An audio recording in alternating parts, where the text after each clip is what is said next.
नमस्कार मित्रों, मैं विकास शाक्या एक बार फिर से आप सबका स्वागत करता हूं अपने चैनल पर। और आज हम देखेंगे अध्याय 23 कली हनुमाड़ी 2.0 का, जिसमें हम देखेंगे कि किस प्रकार चिरंजीवी हनुमान जी ने प्रभु राम और माता सीता के विवाह के बारे में व्याख्यान दिया था।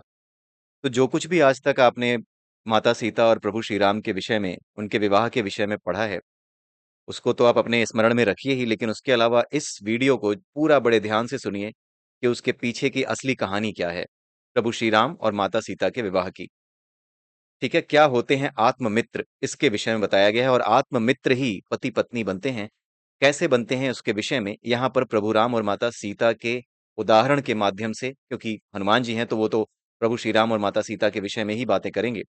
और उसके अलावा और भी चीजें हैं जो कि हनुमान जी बताते हैं, लेकिन उनके जो प्रभु हैं वो तो श्री राम ही हैं। इसलिए उनसे अच्छा, जो कि पुरुषोत्तम है, उनसे अच्छा कोई उदाहरण हम सबको भी नहीं मिल सकता जहां पर हमें इन चीजों को समझने का अच्छे से अवसर मिले। तो आइए देखते हैं क्या कुछ बताया गया है इस अध्याय में। जब यजमान दयानी के लिए अर्पण की प्रक्रिया पूर्ण हुई तो हनुमान जी से उससे पूछा कि वह प्रसाद में क्या पाने की इच्छा रखती है। दयानी ने अन्य मातंगों की तरह उस ब्रह्म ज्ञान की इच्छा प्रकट की जो मोक्ष की ओर ले जाता है। हनुमान जी बोले, हे शिष्यों, प्रभु राम और माता सीता के विवाह को देखना किसी भी भक्त के लिए सर्वाधिक आनंददायी अनुभव है। मैं काल में पीछे जाकर प्रायः इस घटना को देखता हूँ। आज मैं चाहता हूँ कि आप भी इसे देखें मेरी आंखों से। जब भी मैं समय में पीछे जाकर प्रभु राम और माता सीता के विवाह को देखता हूँ, तो मुझे उनके बालपन की कुछ घटनाएं भी दिखाई देती हैं जो माता सीता के स्वयंवर से संबंधित हैं। ऐसी ही एक घटना में राजकुमार राम, लक्ष्मण, भरत और शत्रुघ्न लगभग 7 साल की उम्र के थे। अयोध्या के महल में दोपहर के खाने की घंटी अभी अभी बजी थी। राम, भरत और शत्रुघ्न अपने अपने कक्षों से निकलकर बाहर आ गए थे। वे महल के एक गलियारे में लक्ष्मण की प्रतीक्षा कर रहे थे, जो अभी माता सुमित्रा के कक्ष में थे। राजकुमार राम उस कक्ष के दरवाजे को ऐसे घूर रहे थे जैसे वे उसे अपने मन की शक्ति द्वारा खोलने का प्रयास कर रहे हों। भरत, अभी देखना मैं इस द्वार को खोलूंगा, राजकुमार राम बोले। भरत और शत्रुघ्न ने द्वार की ओर उत्सुकता से देखा। फिर अचानक द्वार खुला और लक्ष्मण जी बाहर निकले। देखा, मैंने द्वार खोला, राजकुमार राम बोले। भरत और शत्रुघ्न हंसने लगे। लक्ष्मण बोले, क्या हुआ? भरत बोले, भ्राता राम कह रहे हैं द्वार उन्होंने खोला, आपने नहीं। लक्ष्मण बोले, स्वाभाविक है, द्वार मैंने खोला। राजकुमार राम ने पुनः दावा किया, द्वार मैंने खोला। राजकुमार लक्ष्मण ने राजकुमार राम की ओर नटखट नजर डाली और मुस्कुराए। फिर राम और लक्ष्मण दोनों अपने अन्य दो भाइयों की ओर मुड़कर एक साथ बोले, मैंने द्वार खोला, मैं परमात्मा। भरत और शत्रुघ्न मसला समझ गए। दोनों एक साथ बोले, और मैं इससे सहमत हूं, मैं परमात्मा। सभी राजकुमार हंसे और भोजन कक्ष की ओर बढ़ गए। असल में जब से उन्होंने अपने गुरु से परमात्मा के बारे में जाना था, सभी राजकुमार परमात्मा वाले चुटकुले बनाकर हंस रहे थे। उन्होंने जाना था कि परमात्मा एक है और हर कण में विद्यमान है। उन्होंने ये भी जाना कि परमात्मा को केवल मैं कहकर संबोधित किया जा सकता है, वह अथवा आप नहीं। इस लाइन का बहुत बड़ा महत्व है। तत्वमसि, जो कि आपने शंकराचार्य जी के भाष्य में भी देखा होगा, और अलग अलग उपनिषदों में भी इस बात की व्याख्या की गई है कि वह तुम ही हो। तत्वमसि, वह तुम ही हो, तुमसे अलग कोई और नहीं है। ठीक है, तो उसी के बारे में यहाँ पर बताया गया है, और वही सच्चा स्वरूप है ईश्वर का। वो सबके भीतर विद्यमान है, वो तुम्हारे भीतर भी विद्यमान है, मेरे भीतर भी विद्यमान है, सबके भीतर है। तो उन्होंने ये भी जाना कि परमात्मा को केवल मैं कहकर संबोधित किया जा सकता है, वह अथवा आप नहीं। अगर आप किसी की कल्पना करें और कहें कि वह परमात्मा है, तो जो कल्पना कर रहा है वो कौन है? जब परमात्मा सब में विद्यमान है, तो जो परमात्मा की कल्पना कर रहा है, वह परमात्मा से भिन्न कैसे हो सकता है? इसलिए परमात्मा की ना तो कल्पना की जा सकती है और न ही परमात्मा को समझा जा सकता है। परमात्मा को केवल प्रथम पुरुष मैं के रूप में अनुभव किया जा सकता है। परमात्मा के लिए एकमात्र वाक्य मैं परमात्मा हूं हो सकता है। यह वाक्य किसी नौसिखिए के मुख से मजाक अथवा घमंड प्रतीत हो सकता है। प्रायः लोग इस वाक्य का प्रयोग करने के बजाय परमात्मा मेरे अंदर है, मैं तथा पूर्ण विश्व परमात्मा के अंदर है, आदि वाक्यों का प्रयोग करते हैं, जो कि सही नहीं है। परमात्मा के लिए एक वाक्य परमात्मा के लिए एकमात्र वाक्य मैं परमात्मा हूं हो सकता है। यह वाक्य किसी नौसिखिए के मुंह से मजाक अथवा घमंड प्रतीत हो सकता है। प्रायः लोग इस वाक्य का प्रयोग करने के बजाय परमात्मा मेरे अंदर है, मैं तथा पूर्ण विश्व परमात्मा के अंदर है, आदि वाक्यों का प्रयोग करते हैं, जो कि सही नहीं है। जब एक गुरु अपने शिष्यों को परमात्मा के विषय में बताते हैं, शिष्य परमात्मा की कल्पना करने का प्रयास करते हैं। कल्पना करने में कुछ गलत नहीं है, यदि वह कल्पना आपको मैं परमात्मा हूं के अनुभव की ओर ले जाए। नौसिखिए परमात्मा को दो तरह से कल्पित करते हैं। कुछ कल्पना करते हैं कि परमात्मा कोई ऐसी अदृश्य शक्ति है जो हर किसी के अंदर वास करती है। अन्य कल्पना करते हैं कि परमात्मा एक बहुत बड़ी कोई चीज है जिसके अंदर पूरा विश्व समाया हुआ है। ये दोनों कल्पनाएं आपको परमात्मा के अनुभव की ओर ले जाने में असमर्थ हैं। जब देवी कौशल्या ने राजकुमारों को परमात्मा के विषय में मजाक करते सुना, तो उन्होंने उनको परमात्मा की ऐसी कल्पना दी जो उन्हें परमात्मा के अनुभव की ओर ले जा सकती थी। जब राजकुमार भोजन कक्ष में आए, तब भी वे परमात्मा के चुटकुलों पर हंस रहे थे। देवी कौशल्या बोली, यह मजाक का विषय नहीं है। मैंने ही उस दरवाजे को खोला था। मेरा मतलब मैं परमात्मा, मैं ही थी जो राम के रूप में उस दरवाजे को घूर रही थी। मैंने ही लक्ष्मण के रूप में उस दरवाजे को खोला। मैंने ही चार राजकुमारों के रूप में उसका मजाक उड़ाया। और मैं ही हूँ जो कौशल्या के रूप में राजकुमारों को डांट रही हूँ। मैं परमात्मा। इस वक्तव्य पर राजकुमारों की हंसी फिर से छूट गई। उनके लिए देवी कौशल्या का यह वक्तव्य हर्ष भरा था। देवी कौशल्या ने उस समय तो उनकी हंसी में अपनी हंसी मिलाना ही ठीक समझा और ठाना कि वे भोजन उपरांत अपने योग मंत्रों का प्रयोग करके राजकुमारों को समझाएंगी। जैसा कि मैंने पहले ही बताया है, देवी कौशल्या एक महान योगिनी थी। उन्होंने कालदेव को भी अपना दास बना लिया था। उन्होंने कालदेव से कुछ विशेष दर्पण प्राप्त किए थे जिन्हें एकम दर्पण कहा जाता है। किसी साधारण दर्पण के विपरीत एकम दर्पण इसके सामने उपस्थित मनुष्य का हूबहू प्रतिबिंब नहीं दिखाते। यह दर्पण प्रतिबिंब को थोड़ा बदल देता है। जैसे अगर कोई मनुष्य इसके सामने खड़ा होकर मुस्कुरा रहा है, तो यह दर्पण उसे उदास दिखाएगा। अगर कोई उदास खड़ा है, तो उसे रोते हुए दिखाएगा। अगर कोई रो रहा है, तो उसे हंसते हुए दिखाएगा। आदि आदि। साधारण दर्पण हमारी अच्छी और बुरी विशेषताएं दिखाता है, जिनसे हमारी सीमित दैहिक पहचान सुदृढ़ होती है। मैं सुंदर हूं, मेरी आंखें सुंदर हैं, मैं अपनी नाक से घृणा करता हूं, आदि आदि। एकम दर्पण हमारा एक भिन्न प्रतिबिंब दिखाएगा, जिससे हमें एहसास होगा कि शायद मैं जो अपने बारे में सोचता हूं वो नहीं हूं। अतः एकम दर्पण एक योग्य यंत्र है। देवी कौशल्या ने इन दर्पणों को अपने ध्यान कक्ष की अंदरूनी दीवारों पर लगवा रखा था। उस कक्ष का नाम भी एकम कक्ष था। यह क्रिस्टल के आकार का कक्ष था, जिसके मध्य में केवल एक व्यक्ति के बैठने के लिए आसन था। भोजन के बाद उन्होंने निर्णय लिया कि वे राजकुमारों को एकम कक्ष दिखाएंगी। सबसे पहले उन्होंने राजकुमार राम को इन निर्देशों के साथ अंदर भेजा। राम, आपको अपने आसन के सामने चार हत्थे मिलेंगे। सबसे पहले आपको सफेद रंग का हत्था अपनी ओर खींचना है। अगर आपको जो कुछ दिखाई दे उससे आपको डर न लगे तो आप पीला हत्था खींचना। उसके बाद नीला हत्था और अंत में लाल हत्था। अगर आप भयभीत हो जाएं तो सभी हत्थों को अपने आप से दूर धकेल देना। राजकुमार राम अंदर गए और देखा कि कमरा बहुत ही शांत था। ऐसा वहां कुछ नहीं था जिससे डर लगे। अंदर की दीवारों का हर इंच पर्दे से ढका हुआ था। बिल्कुल सन्नाटा छाया था। उन्होंने केंद्र में रखे आसन को ग्रहण किया और क्रिस्टल आकार के उस कक्ष को बारीकी से देखा। जब उन्होंने सफेद हत्था अपनी ओर खींचा, सामने की दीवार से एक पर्दा हट गया और एक दर्पण दिखा।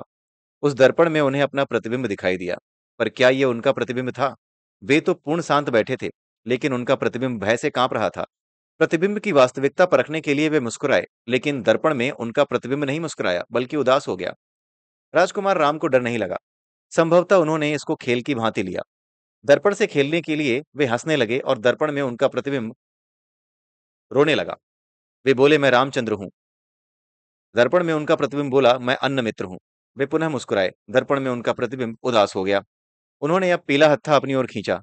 एक और पर्दा उठा। एक और दर्पण दिखा। यह दूसरा दर्पण पहले दर्पण से कुछ ऐसे कोण पे जड़ा था कि इसमें राजकुमार राम का सीधा प्रतिबिंब न दिखाई देकर पहले दर्पण के प्रतिबिंब का प्रतिबिंब दिखाई दे रहा था। अब राजकुमार राम कक्ष के मध्य में मुस्कुरा रहे थे। पहला दर्पण उन्हें उदास बैठे दिखा रहा था और दूसरा दर्पण उन्हें क्रोध में दांत पीसते हुए दिखा रहा था। जब वे हंसे तो पहले दर्पण में वे रोते दिखाई दिए और दूसरे दर्पण में हिंसापूर्वक हवा में घुस्से चलाते दिखाई दिए। अब उन्होंने नीला हत्था अपनी ओर खींचा, जिससे एक और दर्पण उजागर हुआ। यह तीसरा दर्पण दूसरे दर्पण से कुछ ऐसे कोण पर रखा था कि इसमें दूसरे दर्पण में जो प्रतिबिंब था उसका प्रतिबिंब दिख रहा था। जब वे मुस्कुराए तो पहले दर्पण में उन्होंने स्वयं को उदास पाया, दूसरे में क्रोधित और तीसरे में वे हंस रहे थे। उन्हें समझ आ गया कि वे दर्पण उनका विकृत प्रतिबिंब दिखा रहे थे और सभी दर्पण कुछ इस तरह जड़े हुए थे कि केवल पहला दर्पण सीधे उनका प्रतिबिंब दिखा रहा था, दूसरा दर्पण पहले दर्पण वाले प्रतिबिंब का प्रतिबिंब दिखा रहा था और तीसरा दर्पण दूसरे दर्पण वाले प्रतिबिंब का प्रतिबिंब। अब उन्होंने बड़ा लाल रंग का हत्था अपनी ओर खींचा, जिससे कक्ष में जड़े सभी 108 दर्पण उजागर हो गए। सभी दर्पण कुछ ऐसे कोणों पर जड़े थे कि 108वां दर्पण 107वें दर्पण का प्रतिबिंब दिखा रहा था और 107वां दर्पण 106वें दर्पण का प्रतिबिंब दिखा रहा था। अब वे मध्य में मुस्कुरा रहे थे और 108 दर्पणों में उनके 108 दर्पण अलग-अलग अवस्था में थे, जैसे दुखी, क्रोधित, हिंसक, नाचते, गाते, हंसते आदि। जब उन्होंने बोला, मैं रामचंद्र हूँ। सभी 108 प्रतिबिंबों ने अलग-अलग नाम बोले, रामचंद्र नहीं बोले। उन्होंने उन्हें यह बहुत अच्छा खेल लगा और उन्होंने कक्ष में आधा घंटा बड़े अच्छे से इस खेल को खेलते हुए बिताया। उन्हें बिल्कुल भी डर नहीं लगा। वे कक्ष से मुस्कुराते हुए बाहर आए। फिर देवी कौसल्या ने लक्ष्मण, भरत और शत्रुघ्न को बारी-बारी से भेजा। सभी कक्ष से 5 मिनट से कम समय बिता-बिताकर बाहर आ गए। जब बाहर आए तब लक्ष्मण थोड़े विचलित लग रहे थे तथा भरत और शत्रुघ्न तो बुरी तरह से डर गए। देवी कौशल्या ने सभी राजकुमारों को एकम कक्ष के अनुभव आत्मसात करने और उन पर विचार करने का समय दिया। शाम को जब वे उद्यान में खेलने आए तो देवी कौशल्या ने पूछा, हे पुत्रों, क्या आप अपने आप को मैं परमात्मा हूं के अनुभव के पास महसूस कर रहे हो या अब भी यह आपके लिए मजाक है? केवल राजकुमार राम एकम कक्ष के अनुभवों को परमात्मा की शिक्षा से जोड़कर देख पाए। अन्य तीन राजकुमारों ने तो यह सोच लिया था कि उनकी माता ने उनके परमात्मा के विचार पर चुटकुले बनाने की सजा के तौर पर उस भयावह कक्ष में भेजा था। राजकुमार राम बोले, क्या परमात्मा एकम कक्ष जैसे ही किसी कक्ष में बैठे हैं और विश्व के अरबों खरबों प्राणी मात्र उस कक्ष की दीवारों पर परमात्मा के प्रतिबिंब हैं? देवी कौशल्या मुस्कुराई और बोली, मैं परमात्मा हूं, मैं यहीं पर बैठा हूं। मेरे चारों ओर जो कुछ भी है, वृक्ष, फूल, पत्ते, पक्षी, पशु, मनुष्य, सब मेरे प्रतिबिंब हैं। तीन महानतम शक्तियां, ब्रह्मा, विष्णु, महेश, ये भी मेरे ही प्रतिबिंब हैं। 7 साल की उम्र के राम बोले, मैं परमात्मा हूं और माता कौशल्या मेरा एक प्रतिबिंब मात्र है, एक अदृश्य दर्पण पर। और वह प्रतिबिंब भी कह रहा है, मैं परमात्मा हूं। क्या मैं वास्तविक परमात्मा हूं अथवा मैं भी एक प्रतिबिंब हूं? ये रामचंद्र कौन है? केवल एक प्रतिबिंब। देवी कौशल्या मुस्कुराईं। वे जानती थीं कि राजकुमार राम परमात्मा का अनुभव नहीं कर रहे थे, बल्कि केवल कल्पना कर रहे थे। केवल लेकिन यह कल्पना सही दिशा में थी। यह कल्पना उन्हें एक दिन मैं परमात्मा हूं के अनुभव तक पहुंचाने वाली थी। उस दिन से राजकुमार राम हर किसी को परमात्मा के प्रतिबिंब के रूप में देखने लगे। कुछ महीने बाद शाही उद्यान में एक शेर लाया गया, शिक्षा के उद्देश्य से। चारों राजकुमार उसके पिंजरे के पास गए, जबकि बाकी तीन राजकुमार शेर की दहाड़ तथा उसके शक्ति और क्रूरता को प्रकट करने पर मंत्रमुग्ध थे। राजकुमार राम उस जानवर की आंखों में देखकर सोच रहे थे, मैं परमात्मा हूं, यह शेर मात्र मेरा एक प्रतिबिंब है। लेकिन अगर मैं इस पिंजरे में जाऊं तो यह शेर मुझे खा जाएगा। किसे खा जाएगा? रामचंद्र को। लेकिन मैं रामचंद्र नहीं हूं, रामचंद्र मात्र मेरा प्रतिबिंब है। मैं परमात्मा हूं, मुझे कोई नहीं खा सकता। लेकिन शेर का रामचंद्र को खाना एक प्रतिबिंब द्वारा दूसरे प्रतिबिंब को खा जाना है, एक हाथ द्वारा दूसरे हाथ को खा जाना। कितना खराब है ये! यह शेर मैं परमात्मा हूँ कैसे हो सकता है? राजा दशरथ उनके पास थे। उन्होंने पूछा, राम, आपको इस शेर की आंखों में क्या रोचक दिखाई दे रहा है? कुछ नहीं पिताश्री, राम बोले, यह मैं परमात्मा हूँ वाला ज्ञान बहुत ही अटपटा है। मैं समझ नहीं पा रहा हूँ। मेरा मतलब मैं अनुभव नहीं कर पा रहा हूँ। यह शेर मेरा प्रतिबिंब कैसे हो सकता है? यह शेर मैं परमात्मा हूँ कैसे हो सकता है? यह एक क्रूर जानवर है। इसके बारे में कुछ भी ईश्वरीय नहीं है। राजा दशरथ ने उत्तर दिया, भगवान, शैतान, साधु, चोर, परमात्मा सब हैं। ये सब मैं परमात्मा हूं के प्रतिबिंब मात्र हैं। युवा राम ने पूछा, पिताश्री, अगर मैं अर्थात राम तथा शेर परमात्मा के प्रतिबिंब हैं, तो मुझे दो देह एक जान जैसा एहसास इस शेर के संबंध में क्यों नहीं हो रहा है? अथवा मेरे और आपके बीच में या मेरे और किसी अन्य के बीच दो देह एक जान का एहसास क्यों नहीं हो रहा है? चलो पतंगे और दर्पण का उदाहरण लेते हैं। राजा दशरथ ने उत्तर दिया, मान लो एक प्रकाश पतंगा है जो किसी ऐसे कक्ष में फंसा हुआ है। यहाँ पर जुगनू की बात हो रही है। जो प्रकाश पतंगा लिखा है ना, वो जुगनू है। मान लो एक प्रकाश पतंगा है जो किसी ऐसे कक्ष में फंसा हुआ है जहां केवल एक प्रकाश का स्रोत है और बहुत सारे दर्पण हैं। वह प्रकाश का स्रोत सभी दर्पणों में प्रतिबिंबित हो रहा है। पतंगा इतने सारे प्रकाश के स्रोत पाकर खुश हो जाता है, लेकिन उसकी खुशी थोड़े समय के लिए ही रहती है। प्रकाश के नजदीक जाने के चक्कर में वह किसी ठोस चीज से टकराता है और उसे पता चलता है कि वह मात्र एक प्रतिबिंब था, वास्तविक प्रकाश स्रोत नहीं। वह प्रकाश का असली स्रोत पाने के लिए बेचैन हो जाता है। वह दर्पण 2, दर्पण 3, दर्पण 4 आदि सबसे टकराता है। हजारों दर्पणों से टकराने के पश्चात उसे ज्ञान होता है कि प्रकाश का स्रोत कुछ और नहीं बल्कि वह स्वयं है। मैं भी उस पतंगे की भांति हूँ। मुझे ज्ञान है कि मैं परमात्मा हूँ और मैं ऐसे कक्ष में हूँ जिसमें दर्पण ही दर्पण में है। अगर मैं दर्पण 1 में देखता हूँ तो मैं शेर दिखता हूँ, दर्पण 2 में चीता दिखता हूँ, दर्पण 3 में बाज दिखता हूँ, दर्पण 438 में साधारण मनुष्य दिखता हूँ, दर्पण 476 में मैं रामचंद्र दिखता हूँ, दर्पण 481 में दशरथ दिखता हूँ, आदि आदि। अब मुझे एक विचार सूझता है, क्यों ना मैं ऐसी जगह खड़ा हो जाऊं कि मुझे मेरा प्रतिबिंब दो दर्पणों में एक साथ दिखे। ऐसी जगह क्यों नहीं हो सकती कि जहां से मैं दर्पण 1 और दर्पण 481 में स्वयं को एक साथ देख सकता हूँ। मैं स्वयं को शेर और दशरथ एक साथ देख सकूं, दो देह और एक मैं। तब मुझे पता चलता है कि दर्पण 481 और दर्पण 1 बहुत दूर-दूर हैं। एक तथा शेर एक साथ शेर तथा दशरथ बनना संभव नहीं है। फिर मुझे पता चलता है कि दर्पण 481 और दर्पण 480 पास-पास हैं और एक परस्पर स्थान ऐसा है जहां से मैं परमात्मा अपना प्रतिबिंब दोनों दर्पण में एक साथ देख सकता हूं। दर्पण 480 में मैं स्वयं को देवी कौशल्या देखता हूं और दर्पण 481 में दशरथ। एक ही समय में दो देह एक मैं, आत्ममित्र। ये दो प्रतिबिंब दशरथ और कौशल्या एक दूसरे के आत्ममित्र हैं। ये वीडियो आप दोबारा जरूर देखिएगा क्योंकि एक बार में हो सकता है ये आपको थोड़ा-सा उस स्तर पे पकड़ में ना आए जिस स्तर की बात यहाँ पर की जा रही है। ठीक है? इसलिए आप इसे दोबारा ज़रूर देखिएगा। ठीक है? तो आत्ममित्र की बात अब यहाँ से शुरू होती है। फिर से मैं ये पैराग्राफ पढ़ता हूँ। फिर मुझे पता चलता है कि दर्पण 481 और दर्पण 480 पास-पास हैं और एक परस्पर स्थान ऐसा है जहाँ से मैं परमात्मा अथवा प्रतिबिंब दोनों दर्पण में एक साथ देख सकता हूँ। दर्पण 480 में मैं स्वयं को देवी कौशल्या देखता हूँ और दर्पण 481 में दशरथ। एक ही समय में दो देह एक मैं, आत्ममित्र। ये दो प्रतिबिंब दशरथ और कौशल्या एक दूसरे के आत्ममित्र हैं। राम, आप भी एक दिन अपने आत्ममित्र से मिल सकते हो। जब आप अपने आत्ममित्र से आप जब आप अपने आत्ममित्र की आंखों में देखेंगे, मैं परमात्मा हूं का अनुभव बिल्कुल स्पष्ट होगा। कोई भ्रम नहीं होगा। कोई क्यों कैसे यदि परंतु आपके अनुभव को धुंधला नहीं करेगा। हे मतंगों, माता सीता को भी यह एहसास छोटी सी उम्र में हो गया था कि केवल एक परमात्मा है। वे बचपन में शैतान का कुंड नामक एक खेल खेला करती थीं। शतरंज की भांति यह खेल दो व्यक्तियों के बीच खेला जाता है। भूमि पर वर्गाकार डब्बे बनाए जाते हैं। उन वर्गों के कोनों पर कंकड़ रखे जाते हैं और फिर खिलाड़ी नियमों के अनुसार उन कंकड़ों को आगे बढ़ाते हैं। एक डब्बे का नाम शैतान का कुंड होता है। अगर किसी खिलाड़ी के चार कंकड़ उस डिब्बे में बंद कर रह जाएं, अर्थात आगे पीछे न किए जा सकें, तो वह खिलाड़ी खेल हार जाता है। शुरू में देवी सीता के लिए यह खेल अत्यंत रुचिकर था, लेकिन समय के साथ वे इस खेल में इतनी कुशल हो गईं कि कंकड़ों के शुरुआती स्थान तथा विरोधी खिलाड़ी की पहली चाल से ही वे पूरे आगे के खेल के बारे में बता सकती थीं कि कौन सी चालें आगे चली जाएंगी और परिणाम क्या होगा। एक दिन वे यह खेल अपने पिता राजा जनक के साथ खेल रही थीं। कुछ मिनट के पश्चात वे बोलीं, पिताश्री, मुझे ऐसा लगता है कि आप मेरे प्रतिबिंब हैं, केवल थोड़ी सी भिन्नता के साथ। राजा जनक ने उत्सुकता से उनकी ओर देखा और पूछा, ऐसा आपको क्यों लगता है? उन्होंने उत्तर दिया, पिताश्री, मैं अपनी चाल चलते ही यह अंदाजा लगा लेती हूँ कि आप कौन सी चाल चलेंगे।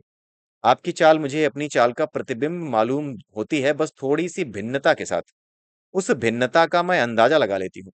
अतः आपकी चाल मुझे बिल्कुल अपनी चाल का प्रतिबिंब मालूम होती है और आप भी मुझे किसी अदृश्य दर्पण में मेरा प्रतिबिंब मालूम होते हैं, बस थोड़ी सी भिन्नता के साथ।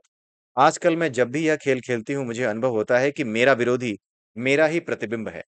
राजा जनक बोले, आप सही हैं। मैं परमात्मा हूँ और जनक तथा सीता मेरे प्रतिबिंब मात्र हैं। राजा जनक ने सीता को परमात्मा का अनुभव कैसे किया जाए, इस बारे में बताना शुरू किया। यह शुरू में उनके लिए भ्रमित करने वाला था, लेकिन जब वे किशोर अवस्था में पहुंची, तो उन्हें परमात्मा का अनुभव होने लगा। राजा जनक ने उनको आत्ममित्र के बारे में भी बताया। वे इस बारे में सोचने लगी थी कि उससे मिलकर कैसा अनुभव होगा जो उन्हें अपना ही रूप लगेगा, दो देह एक जीवन। जब मैं काल में पीछे जाकर माता सीता और प्रभु राम की पहली मुलाकात देखता हूँ, तो पाता हूँ कि वह मुलाकात बहुत छोटी थी। वह सीता स्वयंवर का 5वां दिन था। रोज उस समारोह के 2 सत्र हो रहे थे, एक दोपहर के खाने के पहले और एक बाद में। जब ऋषि विश्वामित्र राजकुमार राम और लक्ष्मण के साथ जनक के महल में पहुंचे, तब समारोह का दोपहर के बाद वाला सत्र चल रहा था। महल में उनका स्वागत एक मंत्री ने किया, जो उन्हें सीधे शाही अतिथि गृह में ले गया। जलपान के बाद मंत्री ने ऋषि विश्वामित्र से स्वयंवर सभा में चलने का आग्रह किया। नए आए राजकुमारों को बीच सत्र से स्वयंवर सभा में जाने की आज्ञा नहीं थी, क्योंकि हर सत्र से पहले एक पूजा होती थी, जिसमें उस सत्र के भाग लेने वाले राजकुमारों का उपस्थित होना आवश्यक था। राजकुमार राम अगले दिन के सुबह के सत्र में भाग ले सकते थे, इसलिए राजकुमार राम और लक्ष्मण को जनक के महल का भ्रमण करवाने ले जाया गया। करीब 2 घंटे बाद सूरज ढल चुका था और महल के दीपक जल गए थे। अयोध्या के राजकुमार महल का भ्रमण करने के पश्चात शाही अतिथि गृह की ओर लौट रहे थे। एक गलियारे में उनका मिलना कन्याओं के एक दल से हुआ। उनमें से एक थी राजकुमारी सीता। राजकुमार राम और राजकुमारी सीता ने एक दूसरे को देखा तो वे कालहीन दशा में चले गए। महल का जो कर्मी राजकुमार राम और लक्ष्मण को भ्रमण करा रहा था और उनके साथ था, उसने अयोध्या के राजकुमारों का परिचय मिथिला की राजकुमारी से कराया। लेकिन न तो राम सुन रहे थे और न ही सीता। जब वे कालहीन दशा से बाहर आए तब राजकुमार राम के होठों से जो शब्द निकले थे वे थे, आपको सायं की पूजा के लिए देर हो रही है। और फिर वे बिना किसी शंका के अथवा झिझक के अपने रास्ते आगे बढ़ लिए। राजकुमार राम को राजकुमारी सीता की पूजा के समय के बारे में कैसे पता चला? भगवान राम और माता सीता ने अपनी इस पहली मुलाकात के बारे में मुझे विस्तार से बताया था। दोनों ने कहा था कि पहली बार का वह मिलन ऐसा था जैसे कोई अंधा व्यक्ति दृष्टि प्राप्त कर ले, कोई बिना पैर का व्यक्ति पैर प्राप्त कर ले। वह एक पूर्णता का अनुभव था। जब से उन्होंने मैं परमात्मा हूँ का ज्ञान जब से उन्हें उन्होंने मैं परमात्मा हूँ का ज्ञान हुआ था, वे अपने आत्म मित्र की कल्पना किया करते थे। और जब वे मिले तो वह वाकई दो देह एक जान का अनुभव था। अन्यथा राजकुमार राम को कैसे पता चलता कि सीता को प्रार्थना के लिए देरी हो रही थी? सायंकाल की पूजा का विचार राजकुमारी सीता के मन में था, लेकिन राजकुमार राम को ऐसा लगा जैसे वह उनके मन में हो, क्योंकि दोनों के मन जुड़ गए थे। अगले दिन स्वयंवर के प्रातःकालीन सत्र में राजकुमार राम एक ऋतुशून्य नामक राजकुमार के पास बैठे थे, जिसकी बारी उनसे पहले आने वाली थी। समारोह राजा जनक के महल के उसी आंगन में था, जहां पर बरसों पहले ऋषियों ने माता सीता के जन्म का यज्ञ किया था। शिव धनुष मध्य में एक चट्टान जैसे चबूतरे पर रखा था। ऋतुशून्य धनुष के नजदीक गया और चबूतरे को अपने माथे से छुआ। फिर वह उपस्थित ऋषियों का आशीर्वाद लेने के लिए झुका। उसके बाद उसने मिथिला के राज परिवार का अभिवादन किया। उसने धीरे से अपना हाथ धनुष की ओर बढ़ाया और उसे सावधानी से पकड़ा। छूने से तो लकड़ी साधारण ही मालूम हुई। उसने धनुष को पकड़कर ऊपर की ओर बल लगाया। धनुष ऐसे ऊपर उठ गया जैसे भारहीन हो। उसका हृदय हर्ष तथा आश्चर्य से कूद पड़ा। उसने नहीं सोचा था कि धनुष इतनी आसानी से उठ जाएगा। लेकिन उसका हर्ष थोड़ी देर के लिए ही रहा। उसको एहसास हुआ कि उसने धनुष की छाया मात्र को उठाया है। असली धनुष अपने स्थान पर ज्यों का त्यों था। जैसे ही उसने धनुष की उस छाया को अपने हाथ से छोड़ा, वह गायब हो गई। उसने हड़बड़ी में धनुष उठाने के कई प्रयास किए, किंतु हर बार उन्हें धनुष की छाया ही हाथ लगी। घंटी बजी, उनका समय समाप्त हो गया था। वह अपनी जगह पर वापस आ गए, उदास। यह वास्तविक धनुष नहीं है, यह भ्रम है। उसने राजकुमार राम की ओर खींच कर कहा, क्या मतलब यह भ्रम है? जितनी मेरी सांस वास्तविक है, उतना ही वास्तविक यह धनुष है। राजकुमार राम बोले। राजकुमार लक्ष्मण जो पिछली पंक्ति में राम के बिल्कुल पीछे बैठे थे, उन्होंने इन शब्दों को सुना तो उन्हें काफी अजीब लगा। आखिर राजकुमार राम की तुलना अपनी राज आखिर राजकुमार राम धनुष की तुलना अपनी सांस के साथ क्यों कर रहे थे? वास्तव में यह विचार राजकुमारी सीता का था। उनके लिए धनुष उनकी सांस की तरह था। उनका जीवन उस पर निर्भर था। उनका यह विचार राजकुमार राम के मुख से प्रकट हो गया, क्योंकि उनके मन आपस में जुड़े हुए थे। उनके विचार राजकुमार राम को अपने विचार प्रतीत हुए, इसलिए उन्हें अपने मुख से निकले ये शब्द अजीब नहीं लगे। जब राजकुमार राम का नाम बुलाया गया, तो वे धनुष के पास इतने शांत और आराम से पहुंचे, जैसे कोई मनुष्य पानी पीने घड़े के पास जा रहा हो। वे बिल्कुल भी बेचैन नहीं थे, न ही उनके पास धनुष उठाने की कोई योजना थी। उनके मन में ऐसी भावना थी कि वे धनुष के पास जाएंगे और उसे आराम से उठा लेंगे। वहां उपस्थित सब जनों को आदर प्रकट करने के बाद प्रभु राम धनुष के पास खड़े हो गए। उनके बिल्कुल सामने राजकुमारी सीता का आसन था। राजकुमार राम की आंखें लगभग बंद थीं। सिर झुका हुआ था, हाथ सामने फैले हुए, उनकी हथेलियां आसमान की ओर थीं। सब इस असमंजस में थे कि वे अपने हाथ धनुष को उठाने के लिए नीचे क्यों नहीं ले जा रहे थे। क्या वे कोई मंत्र जप रहे थे? लेकिन उनके होंठ तो नहीं हिल रहे थे। क्या वे अपनी मन की शक्ति से धनुष को उठाने का प्रयास कर रहे थे? सबका ध्यान धनुष पर था। कोई भी राजकुमारी सीता की ओर नहीं देख रहा था। किसी ने ध्यान नहीं दिया कि राजकुमारी सीता के दोनों हाथों की उंगलियां आपस में जकड़ी हुई थीं और उनके हाथ उनके घुटनों के ऊपर रखे थे। किसी ने ध्यान नहीं दिया कि उनके हाथ धनुष की आकृति बना रहे थे। उनके जुड़े हाथ उनकी बस इस इच्छा को दर्शा रहे थे कि धनुष किसको उठाना चाहिए। जब तक उनके हाथ जुड़े थे, कोई भी उस धनुष को नहीं उठा सकता था, स्वयं शिव भी नहीं। और वे अपने हाथों को जानबूझकर नहीं जकड़े हुए थीं। वह इतना स्वैच्छिक था, अब अस्वैच्छिक था कि स्वयं उन्हें पता नहीं था कि उनके जुड़े हाथों और धनुष में कोई संबंध था। कुछ क्षण पश्चात देवी सीता ने अपने हाथ खोल लिए। उसी क्षण राजकुमार राम अपने हाथ नीचे ले गए, धनुष को कोमलता के साथ पकड़ा और धीरे-धीरे ऊपर उठाया। प्रायः एक योद्धा धनुष को बीच में से पकड़ता है, किंतु राजकुमार राम उसको एक छोर से पकड़े थे, वह छोर जहाँ पर रस्सी खुली हुई थी। जब वे धनुष उठा रहे थे, तब राजकुमारी सीता की बाईं भुजा धीरे-धीरे ऊपर उठी और उनकी कोहनी घुटने पर ही रही। राजकुमार राम ने धनुष की डोरी ऐसे बांधी, जैसे वे किसी कोमल कलाई पर पवित्र धागा बांध रहे हों। हनुमान जी ने अपने व्याख्यान को विराम दिया। हनुमान जी की लीलाओं का यह अध्याय यहीं समाप्त होता है। नमस्कार मित्रों, जय सिया राम, जय श्री कृष्णा, जय श्री राधे, ओम नमः शिवाय।